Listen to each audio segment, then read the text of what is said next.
Au cœur de l'impitoyable mer du Nord, où les vagues font rage, et les vents hurlent, il existe un royaume pas comme les autres. Bienvenue à Sealand, un royaume rebelle à l'histoire aussi mouvementée que les eaux qui l'entourent. C'est l'histoire du rêve audacieux d'un homme et de l'engagement inébranlable de sa famille en faveur de la souveraineté. Une radio pirate, la déclaration d'indépendance d'une principauté, une lutte audacieuse pour sa survie. Sealand a tout vu. Mais en août 1978, Sealand fut confronté à un défi périlleux sans pareil. Sous couvert d'une proposition commerciale, un groupe d'hommes néerlandais et allemands ont posé le pied sur les côtes de Sealand. Ils ne le savaient pas, ces hommes étaient des mercenaires hautement entraînés. Cet acte audacieux a marqué un moment charnière dans l'histoire de Sealand, un moment qui allait mettre à l'épreuve la force de cette micronation comme jamais auparavant. Mais au-delà des gros titres et des intrigues se cache une communauté dynamique, un microcosme de détermination, et un symbole de résilience humaine. Rejoignez-nous dans un voyage au cœur de ce royaume rebelle, alors que nous découvrons les mystères, les défis et les triomphes de Sealand. Sealand, le royaume rebelle de la mer du Nord. Dans un monde rempli de nations reconnues, il existe un phénomène unique et souvent négligé. Les micronations. Il s'agit d'entités politiques, dont les représentants prétendent appartenir à des nations indépendantes, ou à des États souverains, mais qui ne bénéficient pas de la reconnaissance juridique d'une nation établie. Les micronations contrastent fortement avec les géants de la géopolitique. Ils ne sont pas classés comme des États de facto, des quasi-États ou même des entités autonomes, parce qu'ils ne disposent pas du fondement juridique de leur existence en droit international. Bien que leurs activités puissent paraître insignifiantes, certaines micronations ont émis leurs propres pièces de monnaie, drapeaux, timbres-poste, passeports, médailles, et autres articles liés à l'État, parfois comme source de revenus. Les motivations derrière la création de micronations sont aussi diverses que les micronations elles-mêmes. Certains s'engagent dans cette forme unique d'appartenance nationale à des fins d'expérimentation théorique, de protestation politique, d'expression artistique, de divertissement personnel ou même de poursuite d'activités criminelles. Si le concept de micronation peut paraître récent, il remonte en réalité aux années 1970, avec une influence notable de la Société internationale de micropatrologie.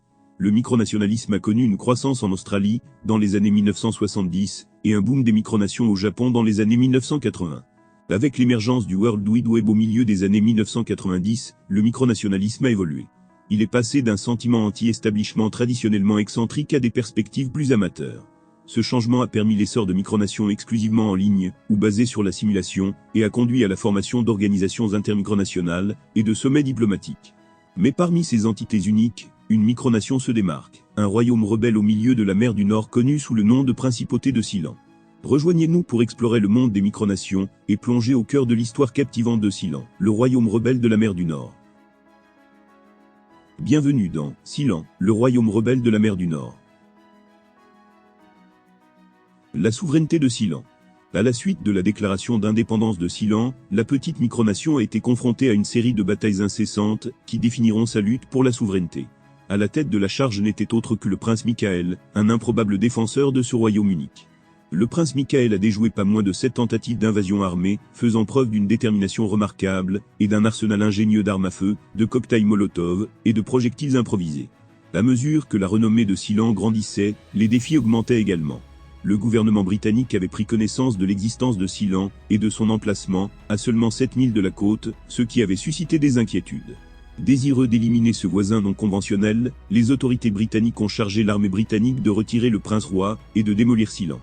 Les navires de guerre britanniques sont entrés dans les eaux territoriales de Sealand, augmentant ainsi les tensions. La marine britannique a tenté à plusieurs reprises de s'emparer de la forteresse, recourant à la fois à la force et à la tromperie. Mais Sealand a tenu bon. Le prince Michael, citoyen britannique, a même été inculpé devant un tribunal anglais à son retour. La décision du tribunal a constitué un tournant.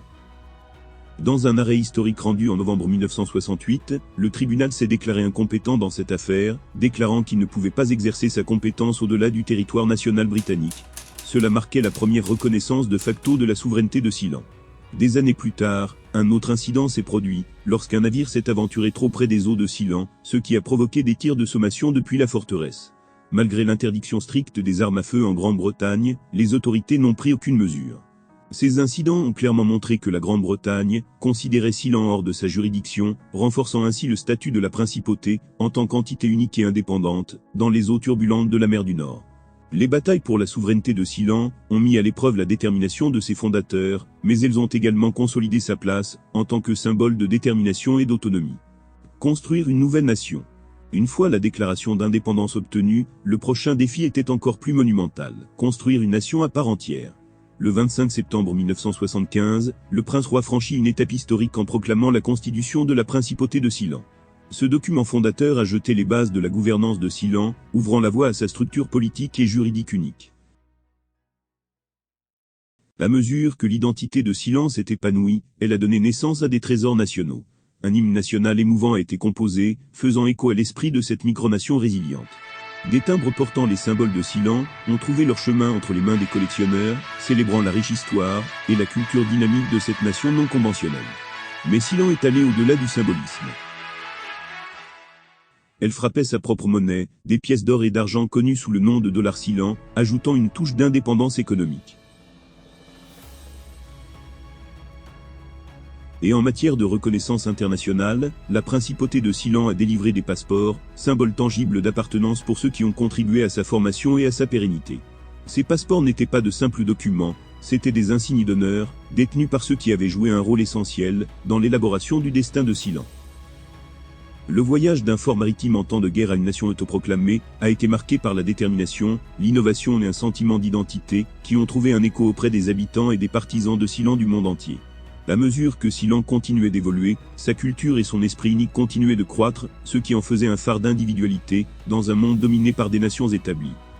Coup d'État. Au cours de l'été 1978, Sealand était confronté à une menace inquiétante qui mettrait sa souveraineté à l'épreuve ultime. Un groupe d'hommes néerlandais et allemands est arrivé sur les côtes de Sealand, apparemment attiré par une proposition commerciale. Mais leurs véritables intentions étaient tout sauf pragmatiques. C'étaient des mercenaires hautement entraînés. Pendant que le prince-roi était absent, ils lancèrent un coup d'État audacieux, prenant Sealand par la force.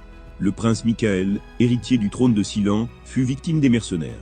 Ils lui ont attaché les mains et les pieds, le gardant captif pendant des jours angoissants avant de le forcer à monter sur un chalutier de pêche.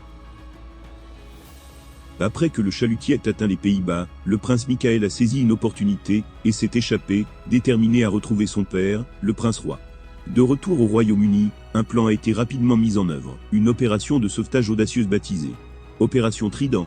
Les citoyens les plus fidèles et les mieux entraînés de Sealand formèrent la légendaire unité spéciale de Sealand. Lors d'un assaut audacieux en hélicoptère à l'aube, l'opération Trident a abouti à la reddition inconditionnelle des envahisseurs. Les événements déchirants de ce coup d'État ont été racontés de manière vivante par le prince Michael dans son livre « Holding the Fort », fournissant le seul véritable récit de première main de la mission de sauvetage. Les envahisseurs, désormais prisonniers de guerre, sont devenus le centre de l'attention internationale. L'Allemagne et les Pays-Bas ont demandé leur libération, sollicitant initialement l'intervention britannique. Mais le gouvernement britannique, citant une décision de justice antérieure, a affirmé n'avoir aucune compétence sur Sealand. Le prince-roi a libéré les citoyens néerlandais, conformément au mandat de la Convention de Genève de libérer les prisonniers après la fin de la guerre. Cependant, la situation était différente pour le citoyen allemand, qui détenait un passeport Sealand. Il a été jugé à Sealand pour trahison et reconnu coupable.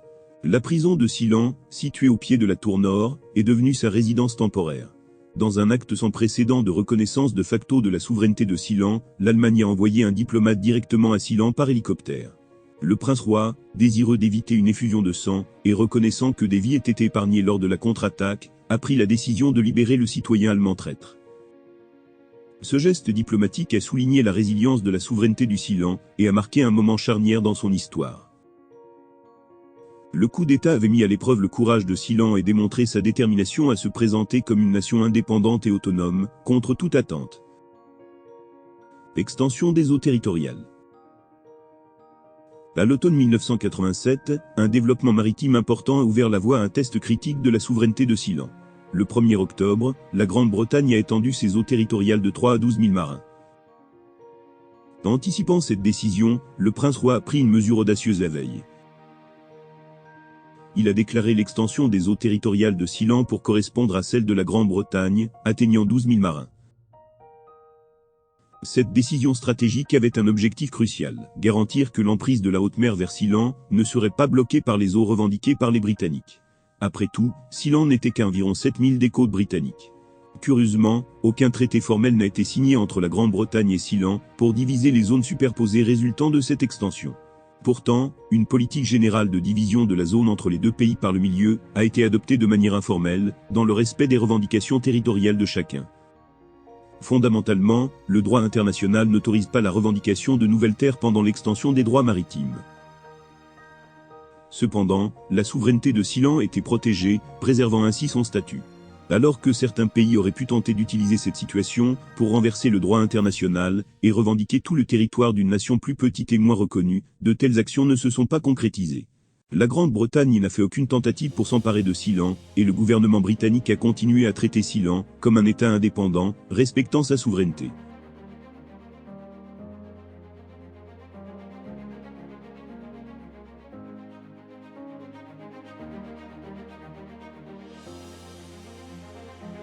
Face à ce défi maritime, le statut unique de Seeland, en tant que micronation autoproclamée, est résiliente et restée ferme, affirmée par les normes et pratiques internationales. Données catastrophe. Au début de 1999, une vision audacieuse émergeait à l'horizon de Seeland. Un groupe de jeunes entrepreneurs américains a approché le prince Michael avec une idée audacieuse, la création de Avanco. Leur plan, créer une ferme de serveurs internet à Seeland, un sanctuaire où les utilisateurs pourraient opérer sans la censure draconienne imposée par d'autres nations. À l'aube du nouveau millénaire, au milieu de la frénésie du boom des dot-com, des contrats ont été signés, des capitaux ont été levés, et Avanco est devenu une réalité. Seeland, ainsi que des bases à Londres et Amsterdam, accueilleraient ce projet ambitieux. Les mises à niveau de l'infrastructure à grande échelle ont commencé, se préparant à alimenter les vastes racks de serveurs, et à répondre aux exigences logistiques de cette entreprise révolutionnaire. Des liaisons par satellite et par micro-ondes parcouraient le ciel, reliant Seeland au monde. Environ 25 membres du personnel des États-Unis, du Royaume-Uni et d'Europe ont immigré à Seeland, ouvrant la voie au lancement de ce service révolutionnaire. Avanco est devenu une sensation mondiale, captivant l'imagination des médias du monde entier. Cependant, alors que l'excitation atteignait son paroxysme, des fissures ont commencé à apparaître. Des tensions sont apparues entre la famille royale de Seeland et la haute direction de Avanco, avec des désaccords sur les politiques d'utilisation acceptables. Le PDG, fondateur de Avanco, est retourné aux États-Unis, invoquant des problèmes personnels, et le projet a été confronté à des défis internes. Fin 2000, Avanco a finalement été lancé, mais le buzz médiatique, qui l'entourait autrefois, avait diminué. L'année inaugurale a été marquée par des turbulences, le directeur technique de Avanco ayant quitté l'entreprise dans des circonstances acrimonieuses. En 2003, face à la diminution des ressources, et à un paysage changeant, Avanco a été dissoute. Puis, en juin 2006, une catastrophe frappa Seeland. Un incendie s'est déclaré en raison d'une panne anormale de l'un des générateurs électriques de Seeland. L'incendie a rapidement consumé la salle du générateur, et s'est propagé à tout le pont Nord. Lara Fouatisham a dépêché un hélicoptère de sauvetage, dans une course contre la montre, pour évacuer l'un des citoyens de Seeland. Il a été transporté par avion vers un hôpital, soigné pour inhalation de fumée, et miraculeusement libéré le même jour. Les bonnes relations de la principauté, avec les équipes de sauvetage air-mer de la RAF, qui pratiquaient depuis longtemps l'évacuation des blessés de Seeland, se sont révélées inestimables. Dans les semaines qui ont suivi, une équipe dévouée de plus de 10 personnes s'est lancée dans la lourde tâche de déblayer et de réparer les dégâts causés par l'incendie. Face à l'adversité, Seeland a une fois de plus démontré sa remarquable résilience et sa détermination à résister à la tempête. Seeland aujourd'hui. Aujourd'hui, la principauté de Seeland témoigne de l'esprit humain durable, et une lueur d'espoir pour ceux qui chérissent la liberté, l'autodétermination et l'aventure. Seeland est devenu un pôle dynamique, qui rassemble une communauté mondiale, liée par une philosophie commune. Depuis près de 6 décennies, Seeland cultive une culture dynamique, qui a captivé l'imagination du monde entier. Une partie importante de cette culture s'exprime à travers leurs équipes sportives nationales. Aujourd'hui, Seeland participe à des compétitions internationales, dans un nombre croissant de sports. Ces dernières années, Seeland s'est lancé dans un voyage passionnant, pour explorer des concepts de gouvernance innovants. Les technologies Web3 de pointe, comme la blockchain, pour créer un gouvernement plus transparent et décentralisé. Cela permet aux individus de participer activement à la prise de décision et positionne Seeland comme un pionnier d'une gouvernance plus juste et ouverte. Seeland a également gagné la distinction d'être l'un des pays les plus respectueux de l'environnement au monde. Pas moins de 99,9% de notre électricité provient d'énergie renouvelable, grâce aux éoliennes et aux panneaux solaires. Seeland recollecte de manière durable la totalité de sa réserve d'eau douce grâce aux pluies abondantes de la principauté. Dans un monde en constante évolution, Seeland continue de s'ériger en symbole de résilience, d'innovation et de liberté, un lieu où les rêves se nourrissent, et où l'esprit humain s'épanouit. Alors que nous terminons notre voyage à travers l'histoire remarquable de la principauté de Seeland, nous nous retrouvons avec une compréhension profonde, un témoignage de l'esprit durable de détermination humaine, et de quête de liberté. Sealand, une nation autoproclamée née des cendres d'un conflit, est devenue une communauté dynamique qui transcende les frontières, accueillant des âmes sœurs des quatre coins du monde.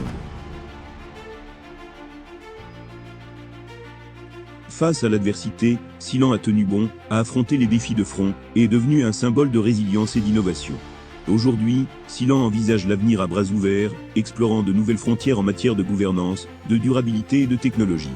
Nous espérons que ce documentaire vous a permis d'entrevoir l'esprit unique de Sealand, un endroit où les rêves prennent leur envol, et où la quête de la liberté ne connaît pas de limite.